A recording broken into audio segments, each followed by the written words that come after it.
Bueno, estamos bien alegres de estar en este día aquí desde Boston, Massachusetts, específicamente en Medford, Massachusetts, el principio de 2023, y tenemos el honor en este día de tener con nosotros una gran persona con nosotros, un pastor, un amigo, conocido como Pastor Toby Jr. Guys, welcome, welcome. Al contrario. Thank you, guys. Is this my chair?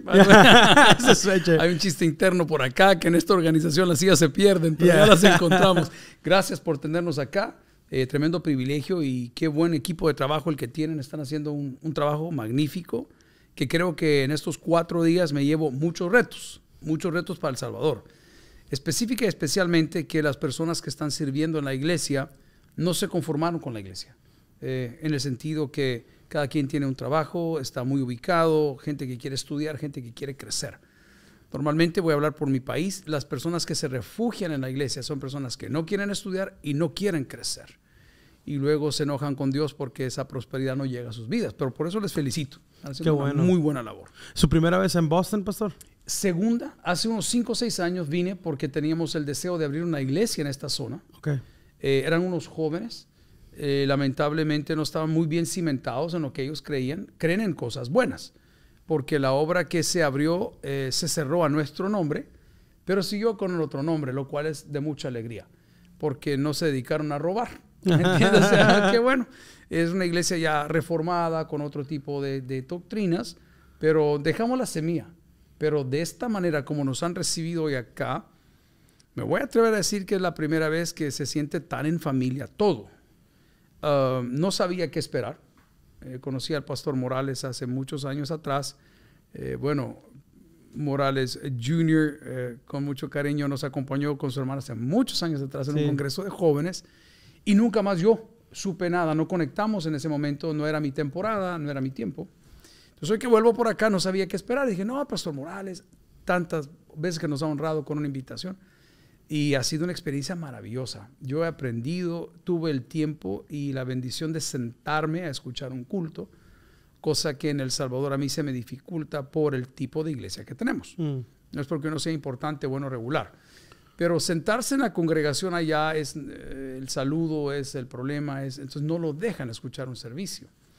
Estando por acá tuve ese privilegio y de reencontrarme en esa área. Señores, es necesario reencontrarse con Dios. En este tipo de adoración, yo sé que usted lee la Biblia en privado, yo sé que usted ora en privado, pero la adoración en este sentido congregacional es necesario. Así que ha sido una experiencia a todo dar. Me alegra. ¿Cómo se llama donde comimos hoy? No lo quiero decir porque no nos patrocinan, pero si estás en el Ball Square Area Restaurant, hay un restaurante ahí. Muy bueno. No, se llama Soundbites. Muy bueno. Sí, Soundbites. Bien como cozy, familiar, muy nice. Pero toda la experiencia, y le voy a contar algo. Nos hemos subido no menos de 6 autos distintos con 6 hermanos diferentes. Y no hablo de hermanos en carne, hermanos de la iglesia, pastores, amigos. Y en todos hay un mismo sentir. Eso es curioso. ¿Y qué sentir hay? Es la pregunta. El sentir que hubo en Cristo. ¿En qué sentido? Que no veo a nadie con quejas. No veo a nadie con una mala actitud, sino con una actitud muy servicial y muy abierta. Eso habla bien de la casa. Eso habla bien del tipo de liderazgo que ustedes ejercen. Porque todo el mundo aquí tiene una buena actitud. No sé si los lunes se pelean cuando uno ya se va. For now, everything's great. Así que muchas gracias. Pastor, usted es, bueno, como dicen en inglés, right? Not to toot your own horn, you're one of the most influential pastors, not only in El Salvador, but in Latin America, Latinoamérica, con tantos años sirviendo en una iglesia tan increíble. Ahora, para la gente que nos ve y dice, no sé quién es usted. ¿Cómo se define? Yo sé de quién están hablando. Usted dice, si usted pudiera definirse usted mismo, o sea, who is Toby Jr. right now in 2023? Yo creo que tengo un problema grave, es que no me ubico en tiempo y espacio. Y eso es como bipolar. Sí. Pero no me ubico en un tiempo y espacio porque estoy entre jóvenes ahorita y yo me siento muy cómodo. Y puedo estar entre adultos y yo me siento muy cómodo. Y si me ponen a dar una clase de escuela bíblica, yo estaría bastante cómodo. No sé si es el modelo correcto a hacer, pero este es el modelo que Dios hizo. Yeah. Y tener esa convicción para mí es una bendición que trae a mi vida paz. Soy una persona que por esas cosas de la vida, en años anteriores, ya siendo creyente, ya siendo hijo de pastor, ya estando graduado en un seminario, yo comencé a caminar una línea muy fina entre el mundo y la cristiandad. Yo tengo más de 50 tatuajes en mi cuerpo. Mi gente me dice, sí, usted parece un pandillero como los del Salvador, XYZ. Y yo le digo, miren, esa etapa de mi vida fue tan dura porque hubo muchas heridas que yo no sané. Y para mí esas endorfinas que producía el estar trabajando mi piel y manifestando mi dolor, o mi cólera o mi inconsistencia en este tipo de arte, para muchos es una aberración. Para mí fue una lección. Entonces no sé, como digo, si es el modelo correcto a seguir o no, pero es un modelo que el Señor ha permitido que se use para su gloria. ¿Cómo me describiría aparte de eso? Me gusta el perfeccionismo en muchas áreas, aunque no lo soy en ninguna, pero sí me gusta exigirle y exigirme más todos los días. Hablábamos fuera de cámaras a qué horas nos levantamos cada uno para llegar al trabajo y el otro a tal hora y el otro a esto. Y yo creo que la persona que va a la extra mía nunca se va a arrepentir de haberlo hecho. Yes. Aunque muchas veces se cuestiona en el camino y dice, why am I doing this? Pero de repente dice, no, it's worth it. It was worth it. Ya cuando vienen a realizar. Entonces así me defino. En el lado de papá, yo les digo a mis hijos, miren, no hagan como yo digo, hagan como yo hago. Y fue curioso para mí creer que mis hijos no entrarían en este asunto de los tatuajes. Pero sí lo veían en la casa todo el tiempo. O sea, pasé una temporada de una década, 7 años, en esa línea. Siempre predicaba, siempre evangelizaba, siempre asistía a la iglesia, toda la vida. Simplemente tenía esa línea. Y hoy si me lo preguntan, que yo diría, bueno, en una etapa difícil para mí poder manejar todos estos sentimientos encontrados de lo que sucede en una iglesia, de lo que sucede en una casa, lo que sucede en un legado, it was hard. Pero como papá, pues a mis hijos se les ha dado un ejemplo consecuente. Yo conecté con Dios a los 23 años, hace ya 30 años atrás, literal. Ese día alguien me preguntó, ¿y usted por qué no estudia? Eso fue todo lo que me dijeron. ¿Y usted por qué no estudia? En ese momento vi para atrás y dije, wow, he desperdiciado un buen porcentaje de mi vida, el 30% de mi vida. Y decidí abandonar una carrera que quería sacar, que era Derecho, quería ser abogado, en la Universidad Militar del Salvador. Y renuncié a ese en un mes de junio. O sea, no era ni siquiera un mes de inscripciones en la universidad, en el seminario, perdón. Y comencé. Y mi jefe me decía, no hagas eso. No hagas eso. Termina tu carrera de abogado y después estudias para pastor. No, le dije, si yo no hago esto hoy, yo no voy a terminar. Curiosamente, abogados en El Salvador hay muchos. Y seguirán habiendo muchos. Y dentistas. Y pastores a ese nivel de locura hay pocos. Entonces dije, Señor, qué bueno que me diste. Eso es como papá, pues una persona que empuja. Como esposo, sí creo que soy extremadamente imperfecto. Quiero contarles que yo vengo de un hogar que fue dividido no menos de 4 veces. Wow. Entonces, cuando usted tiene 4 mamás, casi una cada 10 años, ¿va? Entonces es bien duro decir, ¿y esto cómo se mastica? ¿Y esto cómo se hace dentro del ámbito cristiano? Entonces, como esposo, el patrón que yo tenía, el ejemplo que tenía, la permisibilidad que había, era bien amplia, en el sentido que yo no podía funcionar como una familia normal en un ambiente donde la familia era anormal. Ok, algo más sencillo para explicarlo. Yo un día puse una fotografía de mi mamá y mi persona cuando yo tenía 1 año en mi oficina, de la oficina de la iglesia. Y entra mi jefe y pastor y se le queda y me dice, ¿y eso qué hace ahí? Y digo, esa es mi mamá. Sí, me dijo, pero a mí me vas a respetar. Me dijo, a mi familia la vas a respetar. Y ve esa foto. Pon una foto. Entonces, esa distorsión va causando en uno como una dicotomía. Dice, aquí como la cosa, pues, y es para acá o es para allá. Entonces fue en esa área de esposo, creo que yo sí he quedado debiendo mucho, porque si algo debo de reconocer es que la esposa mía, madre de mis hijos, fue mamá y papá todo el tiempo que estuve en el seminario. 24 años trabajé como número 2 de mi papá. Pero número 2 es 24/7. No sé cómo funciona aquí, Pastor Luis. It's the same. Sí. Pretty much, guys. Underpaid. Y entonces era como, miren el ejemplo, qué duro que les digo, porque sí siento que ahí hay un gran vacío y una gran deuda. Estábamos nosotros, nos casamos, pasaron 2 años, no hubo hijos, En el tercer año ya un poco afligido, ¿qué pasaba, no? ¿Qué onda? ¿Y los niños qué? Y de repente, pues sucedió. Nace el primero, a los 2 años viene el segundo. Y era día domingo cuando la señora me dice, mira, yo creo que el niño ya va a nacer. Y yo hablo a mi jefe, ¿verdad? Jefe, voy para el hospital porque mi esposa va a dar a luz. ¿Qué? Me dijo. No, me dijo, si la que va a parir es ella. Que vaya ahí al hospital. Tú te vas a predicar porque tenés la prédica a las 7 de la mañana. Vaya, a ese grado de golpe para ella y de irresponsabilidad para mí. Yo aprendí algo que espero no arrepentirme de lo que voy a decir en este momento. La familia viene antes que la iglesia. Wow. Totalmente. No se vayan a equivocar. Porque muchos pastores que antepusieron la iglesia, cuando la iglesia los bota, se quedan sin la iglesia y sin la familia. Wow. Y en los penales, que es mi pasión, lo que hago en las cárceles, ahí no están hermanos de la iglesia. Ahí están las mujeres y las mamás. Y uno que otro hijo. Entonces, de esa manera creo que puedo describirme en todas las áreas. En el área de emprendedurismo siempre me gustó lo bueno. Me ha costado, sí me ha costado. No digo que haya alcanzado todo, pero algo hemos hecho, ¿verdad? Y también como hombre imperfecto en el sentido que falta mucho por mejorar. Hoy he aprendido un montón, de verdad. Esto del carácter y la hermandad y la coinonía. Entiendo que habrán problemas, pues, pero que se le queda sin batería un micrófono.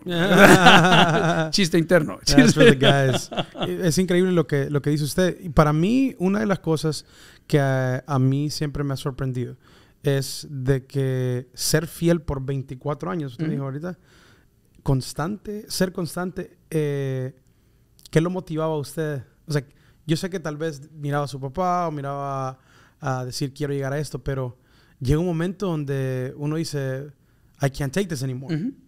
Bueno, mi soberbia, pero como Dios se glorifica en los burros soberbios, entonces mi soberbia era yo no voy a pagarle como Él me paga, yo no lo voy a tratar como Él me trata, yo no voy a hacer lo que Él hace. Ojo, de mi familia hablo de mis bisabuelos, abuelos, padres y hermanos.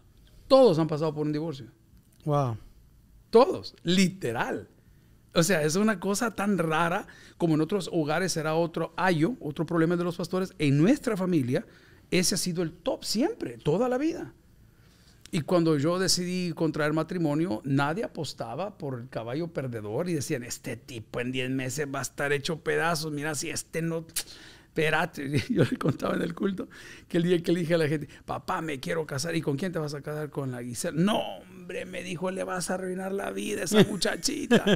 Entonces, ¿qué ha pasado con esto? Usted la pregunta fue, ¿cómo hice para perseverar? Yo quisiera hablarles de dos formas. Si quieren, hablamos súper espiritufláuticos y nos ponemos con términos teológicos y nos engañamos los dos. O si no, hablamos como las cosas son. Simplemente yo decía, yo sí voy a pagar las cosas y voy a hacer las cosas bien, porque alguien tiene que hacerlo. Hubo momentos difíciles en el área ministerial por si a ustedes les sucede y no me quejo de mi padre. Le doy gracias a Dios por lo que Él fue, por lo que Él hizo, por lo que nos enseñó a hacer. Pero era tan duro. Por ejemplo, en el tema de la ropa. El vello facial jamás fue permitido en nuestra iglesia. Mucho menos si subir a un púlpito sin una corbata, ¿no? Sin estas cosas. Era prohibido. Con la camisa afuera, peor todavía. Yo andaría ahorita como zarrapastroso, diría mi jefe, como ando. Pero les quiero contar que no solo era duro en decir, es que mi hijo, yo no sé si entienden este término en Estados Unidos, es que mi hijo es metrosexual. Metrosexual. Entonces la gente se reía, ¿verdad? I didn't care. O sea, metrosexual es una persona muy preppy, muy demasiado como que se cuida. Sí. Decía, este no come nada, decía. Este junior no sé qué, este junior, bla, bla, bla. Y de repente ya no lo decía el pastor, me lo decía la gente. Entonces yo caminaba por la iglesia. Decían, es que el junior es metrosexual. Y ya le aumentaron a un pedacito de ser homosexual. ¿No? Y esa era una. 2, fíjense las batallas que son chistes internos de una organización, whatever, pero cómo le pueden golpear. De repente yo estaba en Italia abriendo misiones, porque esa fue una de las áreas donde el Señor ahí nos comenzó a empujar. Y buenos pastores independientes que fundaron sus obras en Italia, ahora son 10 u 11, no quiero mentir. Y de repente yo estoy de viaje y estoy 8 horas adelante, allá en Italia, viendo el sermón de la mañana. Ya había terminado mi día en Italia y yo con un iPad en el hotel viendo el sermón de mi papá en la mañana. Y solo veo que el pastor se pone en una orilla y dice, hey, ¿y Junior? ¿Y hoy dónde está? Él sabe dónde estoy, yo no me muevo si lo pregunto. Yo estoy bajo autoridad. ¿Y Junior dónde está? Dice, yo no sé dónde está. Quizás anda con la amante porque la esposa aquí está sentada en el culto. En televisión nacional. Entonces, todas esas cosas que nadie entiende, porque nadie me ha preguntado, mira, ¿y por qué te metiste? ¿Y por qué te manchabas la piel? ¿Y por qué te metiste en este rollo? Nadie me preguntaba, solo decían, this kid's doing wrong. Entonces, ese tipo de cosas lo van marcando. Y eso fue lo que me hizo mantenerme fiel a la visión. Ojo con sus consejeros. Viajé a Los Ángeles, California, en aquella época, siempre en el tema de iglesias y misiones. Mi papá no fue así. Él decía, no, yo esto no. Él nunca estuvo de acuerdo en misiones. Y recuerdo que me encontré un amigo, solo voy a mencionar su primer nombre es Carlos, y este Carlos trabajaba con una organización llamada CUFI y otras cosas interesantes de aquí de Estados Unidos. Y de repente Carlos me dice, mira, estamos viendo las cosas en El Salvador, me dice, y tú tienes que tomar esa estafeta, me dijo, tú tienes que tomar ese lugar. Tu padre no está apto para esto, tu padre no está apto para otro, tu padre, ¿verdad? Tú tienes que llegar ahí y arrebatar eso porque el Señor dice que el Señor es Dios de orden. Y yo recuerdo en el carro, yo solo decía, Señor, que podamos llegar ya a un destino y que me pueda bajar del carro este tipo que está queriendo que yo haga algo que Dios no ha decidido. Pueda que tu líder esté arruinado, pueda que tu líder esté en pecado, pueda que tu líder tenga un grado de degradación espiritual, pero si Dios no lo toca, no te vayas a atrever a tocarlo tú, porque no te corresponde a ti. El Señor va a poner una persona ajena a tu ministerio, una persona fuera de tu entorno familiar, una enfermedad, un padecimiento, y es donde Dios hace el punto de quiebre. Pero cuidado con arrebatar el manto. Eso no es correcto. Y lo aguantamos hasta el último día. Tuve un momento que el Board of Directors o los directivos de la iglesia, 2 o 3 se levantaron y me dijeron, mire, tenemos que inhabilitar a su papá porque su papá no tiene la capacidad de tomar decisiones. Y le digo, miren, yo no lo voy a hacer. Lo que ustedes quieran hacer, háganlo. Yo no lo voy a hacer ni lo voy a respaldar. Entonces, ahora regreso donde partí. Esa soberbia, ese deseo de hacer las cosas mejor que mi antecesor, me hizo, a través de Dios y su misericordia, mantenerme ahí. Hubo un momento que lo que ustedes quizás como jóvenes y músicos soñarían. Imagínense que era Hillsong Church diciéndole, jóvenes, o quizás ya vinieron, no lo sé, vámonos para Australia. Los vamos a llevar de todo. A mí apareció John Veriken y en aquel momento era con el pastor Witt en un programa que se llamaba Lidere. Ellos me hicieron una invitación para trabajar con ellos hace muchos años en este movimiento.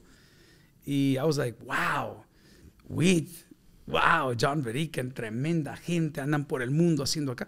Y me decían, oye, vamos a tener esta reunión en Curazao. No se me olvida.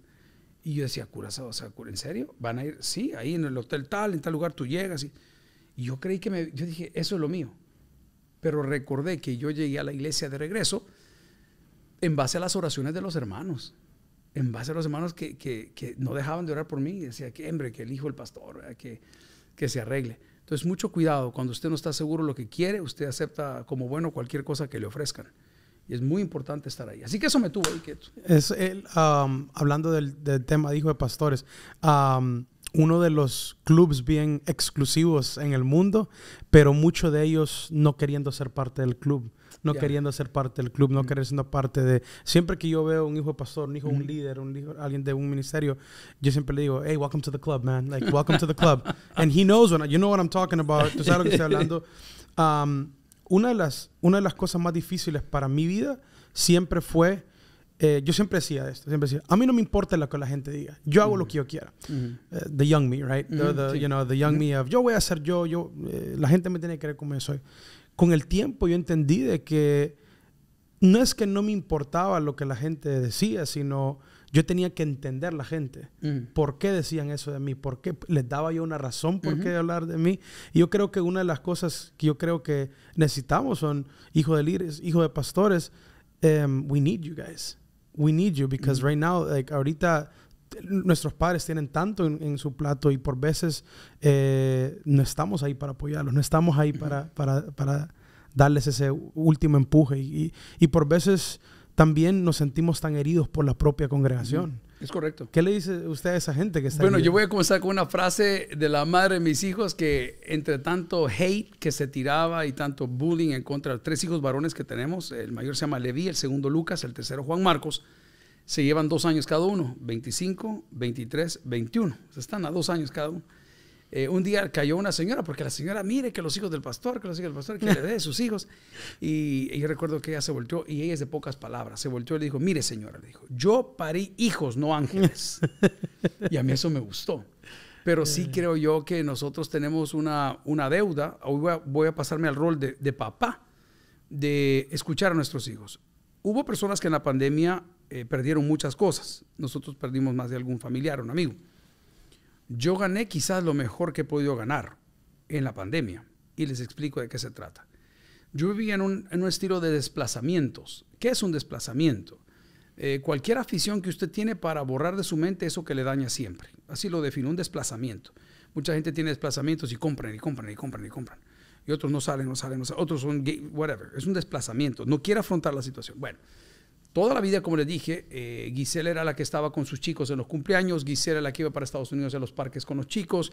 Gisela era la que estaba en las graduaciones. ¿Y dónde estaba? En la iglesia, porque el jefe mío era 24/7. Y cuando esto comienza a suceder, la pandemia me devuelve a mí una familia. ¿Cómo me la devolvió? Ya estaba yo algo tarde.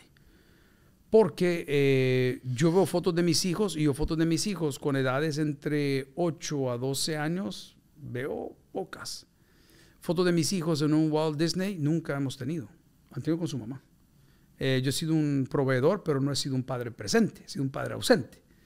Wow, pero cuando llega la pandemia y en El Salvador se nos encierra literalmente, no pueden salir, aquí está todo, esta es la ley. Yeah. Yo comencé a ver a 3 jóvenes a quien yo no conocía. O sea, yo sé que son mis hijos porque papi te honramos, papi te tenemos miedo, papi danos algo. Pero la relación, que me dijeran cuál es el plato favorito de tu hijo, wow, no sabía qué decir. O cuál es su color favorito, o cuáles son sus temores, o qué piensan ellos de mí. Entonces decidimos hacer un pequeño gym en el garaje de la casa, y comenzamos en Facebook, en Marketplace, a buscar piezas, una pesa de esta, una pesa de la otra, aquí, allá, y armamos ese gym en la casa, y comenzamos a encontrarnos ahí. Porque decía, bueno, antes yo salía a hacer ejercicio, hoy lo hago allá abajo, y de repente bajo, papi, ¿y cómo se hace esto? ¿Y cómo se hace lo otro? Ya son hombres, pues, de 7, 18 años, aquí en Estados Unidos es un hombre. Y nos comenzamos a conocer. Y para mí la pandemia me devolvió lo que a muchos les ha robado, que es la vida. Ahora para mí es un privilegio. Yo se lo dije a ellos, a tu mami le vamos a devolver todos los años que yo le robé. Wow, ¿en qué sentido? Todo lo que no se pudo hacer, todo lo que no se pudo dar. We owe it to her. Se lo debemos a ella, porque ustedes son lo que son por ella. Yeah. Entonces esa fue una bendición, el reencontrarnos y buscarle un nuevo sentido a la vida. Familiar. ¿Es familia perfecta? Ni se le ocurra, pero es una familia victoriosa. Vamos a hacer la diferencia entre una familia perfecta y victoriosa. La familia perfecta es la farsa que ustedes ven en todas las familias, la foto, el pastor aquí, la mujer sentada detrás, con la mano puesta el pastor, los hijos. No puedo decir la palabra que quiero decir aquí ahorita. Eso es falso, yeah. Eso no existe. Pero yo decidí no ser esa familia. Así desde el día 1, y si así voy a morir, pero no lo voy a hacer, porque eso es una mentira. Entonces comenzamos a tener metas en común. En la manera como hablo con mis hijos, no son mis amigos, ellos no son mis amigos, son mis hijos. Es un error cuando el papá quiere ser amigo de los hijos, porque pierde su autoridad. Eso es una locura. Yeah. Yo tengo gente que me dice, no, yo prefiero que mis hijos tienen recreational marijuana, so I'd rather smoke with them than smoking somewhere else. Are you crazy? No es tu amigo, es tu papá. Claro. Pero tiene un vínculo ahí de amistad que siempre está el respeto. Entonces comenzamos nosotros a convivir, a darle un giro, a decir, me gusta pasar tiempo con ellos. ¿Cuál ha sido el fruto? Mucha atención. 2020, 2021, ¿verdad? Por ahí andaba la pandemia ya cascabeleando, que ya no mucho. Ok. En 2 años... Ahora tengo un hijo metido en el seminario que ya se le confían los cultos principales de la iglesia. Tengo un hijo que se graduó de piloto instructor en los últimos 6 meses. Y tengo un hijo que está en el 7º ciclo, que sería no sé cuántos acá semestres en Estados Unidos de administración de empresas. A mí me devolvieron mi futuro en ese reencuentro. Y les hago una sugerencia. Si como padres están lejos de sus hijos, vayan a buscarlos. Si como hijos están lejos de sus padres, aprovechenlo para mientras, porque no duran para siempre. No duran para siempre. Entonces tiene que haber un punto de encuentro. Curiosamente, nosotros que somos cristianos evangélicos, el punto de encuentro más efectivo es Dios. Hay otros puntos de encuentro, afición por el fútbol, afición por un arte, whatever. No, pero Dios es el punto más efectivo de todos, porque cubre todas las áreas.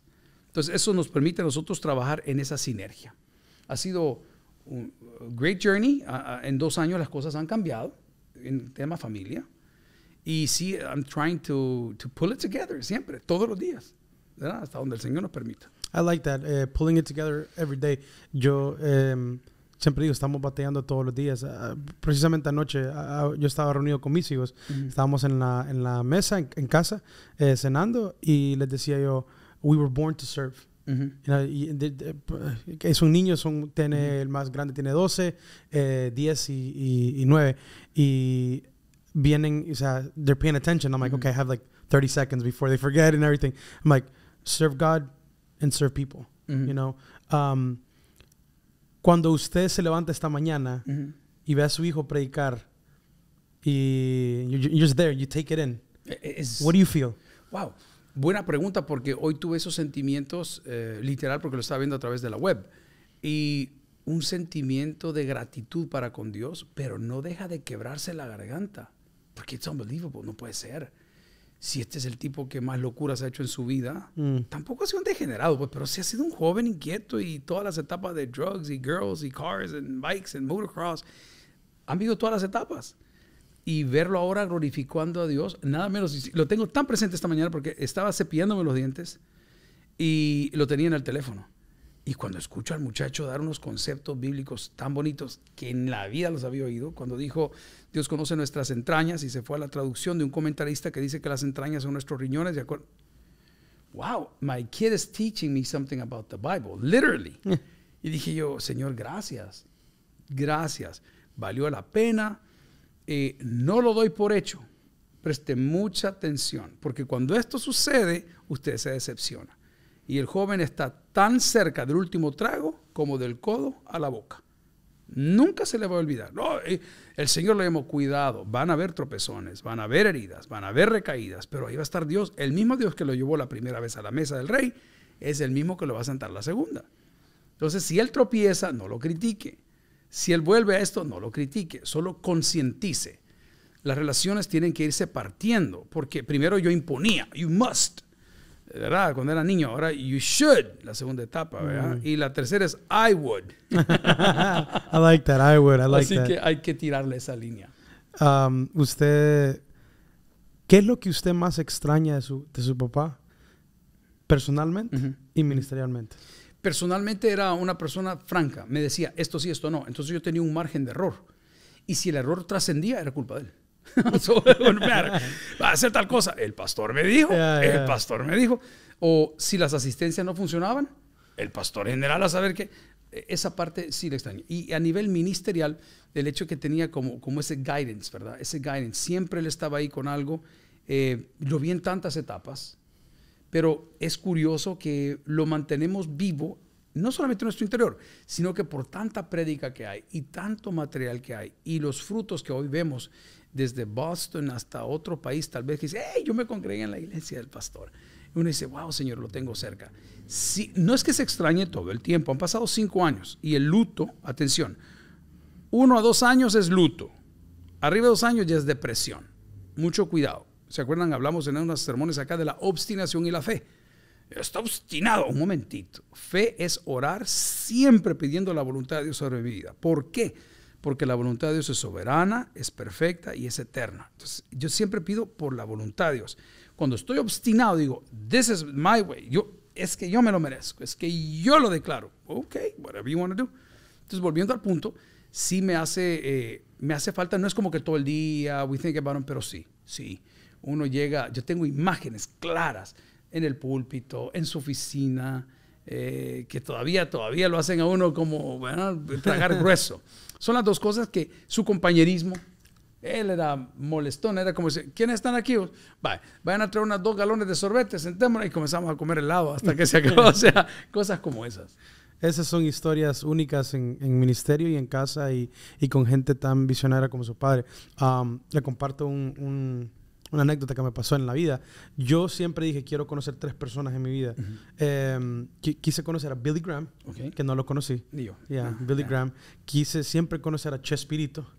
Por los skits y todo. Comedy, y siempre quise conocer a su papá. ¿En serio? Nunca lo conocí hasta un día. Estoy en El Salvador y yo estaba pasando un mal momento. Pude decir entrando a mi peor momento. O sea, entrando a mi peor momento, lo que decimos en inglés, a downhill spiral, donde comienzo a dudar de todo, comienzo a dudar. Yo no quería hacer nada de iglesia, no quiero saber nada de mi papá, no quiero saber nada de nadie. Y estoy desesperado. I'm in an ATM machine. El Salvador con su burocracia no pude sacar nada. So I'm just like, estoy en Santa Elena.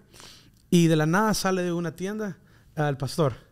Y le digo, pastor, y he had like a team, a security team y todo. Le quiero decir eso, el hijo de tal persona y todo eso. Y él ya iba para afuera, pero me dedicó unos minutos. He's like, we're gonna wait up, paremos. Y comenzó a hablar conmigo. And me recuerdo, o sea, es una persona tan sencilla, pero a la misma vez había un wisdom. There was just a wisdom behind him. Y yo creo que por veces se nos olvida en casa dar la vuelta y escuchar. Aquí en Estados Unidos tenemos la tendencia que el hijo siempre le responde al papá o a la mamá. Si nos vamos a la familia americana, Karen mom le dice, no, honey, Cody, you're okay. El latino le dice, no me hables así. What is it with Karen? Listen, I'm old, but I'm like zapping through YouTube, and it said Karen Moments 2022. Okay, so I was like, Karen Moments. Oh, there's this another Karen. ¿De dónde sale lo de Karen? I think it's just like an urban thing of like... pero el nombre es... Simplemente es un nombre común entre americanas. Es como decir allá así cuando los chicos, ¿verdad? Son extra... El Brian, cabal, exacto. Entonces un Karen es la señora enojona. Pobre por las Karen que son buena onda, ¿verdad? Sí, no hay ni una, pero bueno.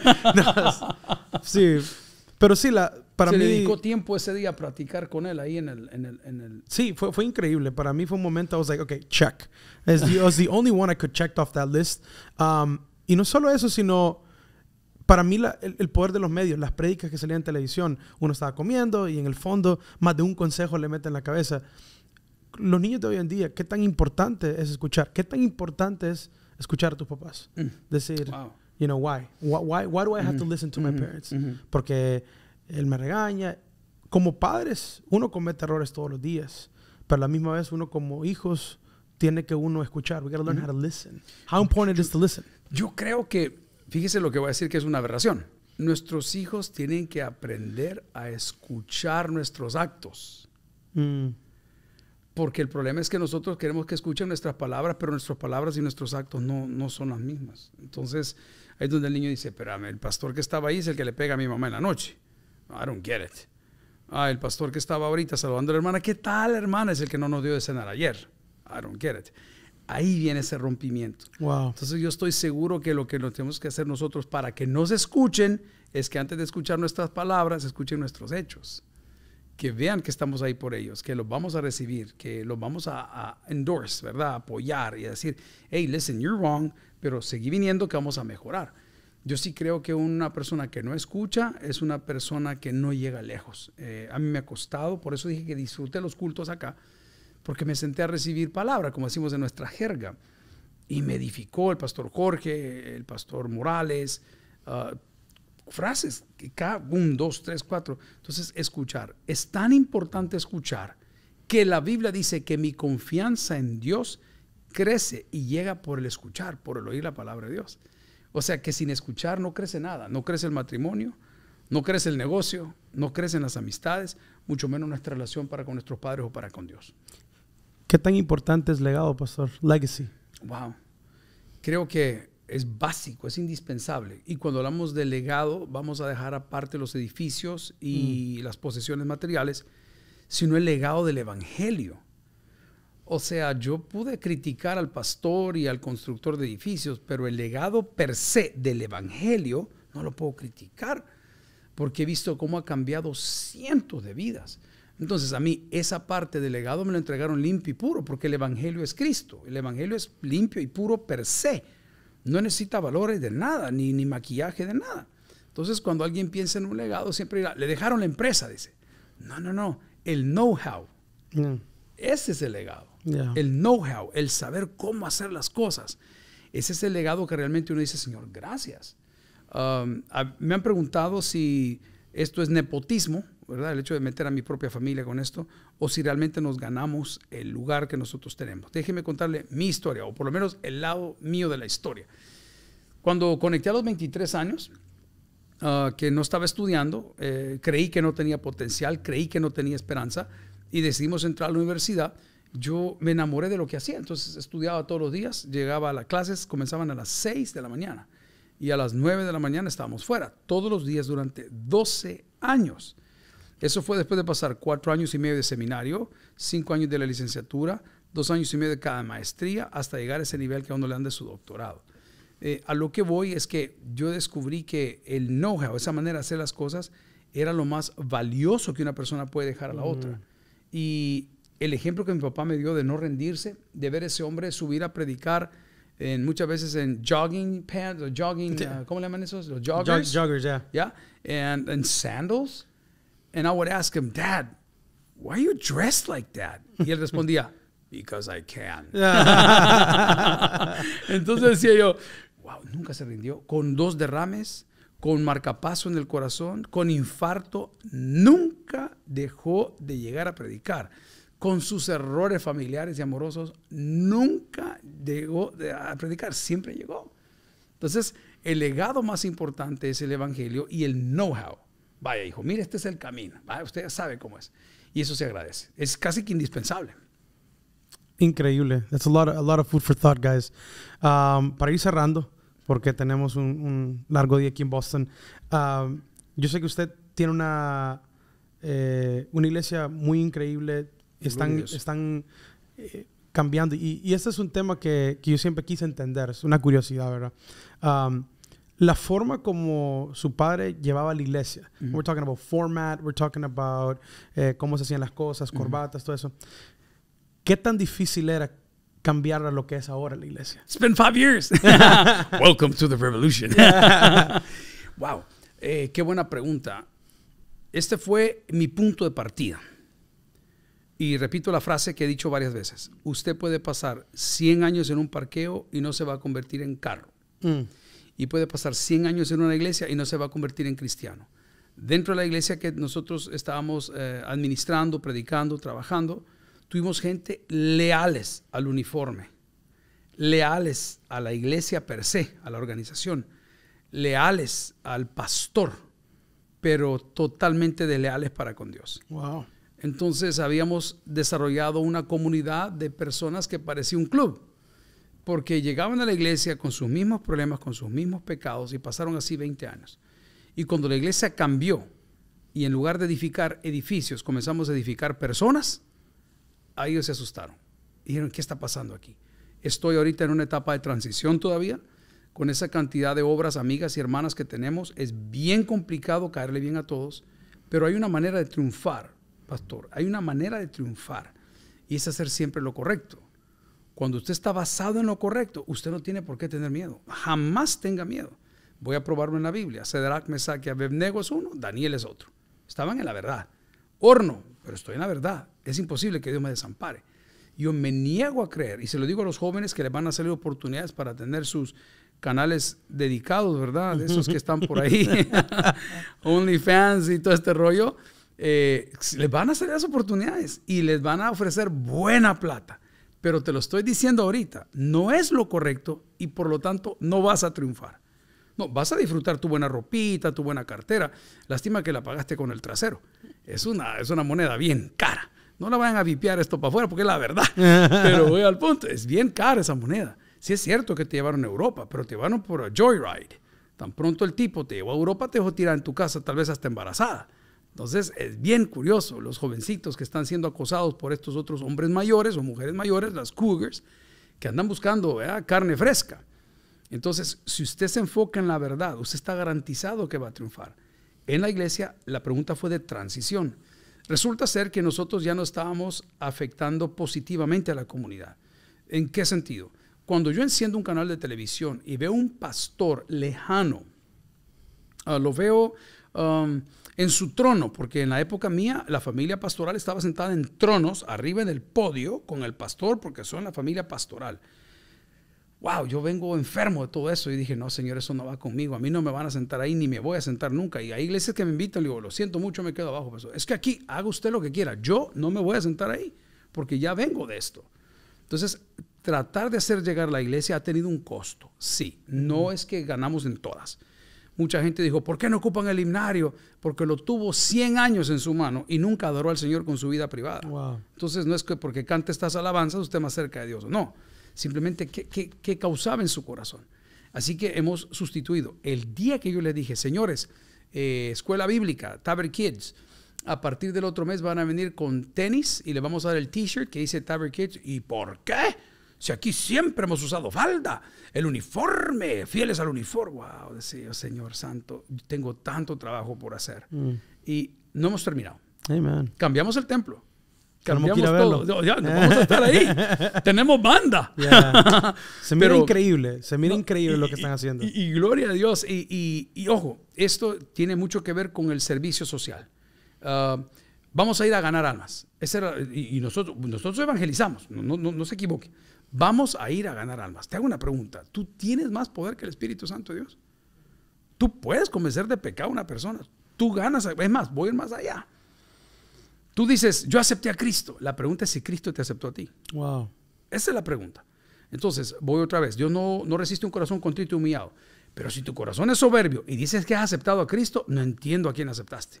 Entonces hay que hacer una segunda parte de este podcast. No se lo pierdan. Al regresar.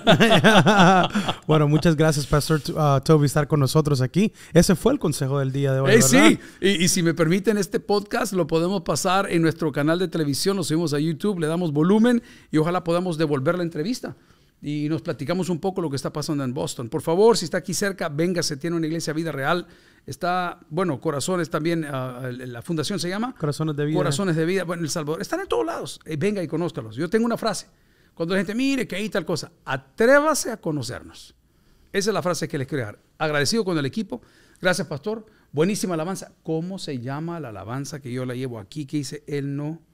Se llama Mi Fundamento. Mi Fundamento. Sí, wow, recomendado. sí, ¿La producción sí. de ustedes ya la tiene? Ya casi ahorita va a salir, la de jóvenes acaba de salir, se llama VRY Vision, pero esta canción Mi Fundamento sale ahorita en el 2023. Wow, fuerte. Sí. Felicidades. Muchas ¡Qué gracias. bárbaros! Thank you guys.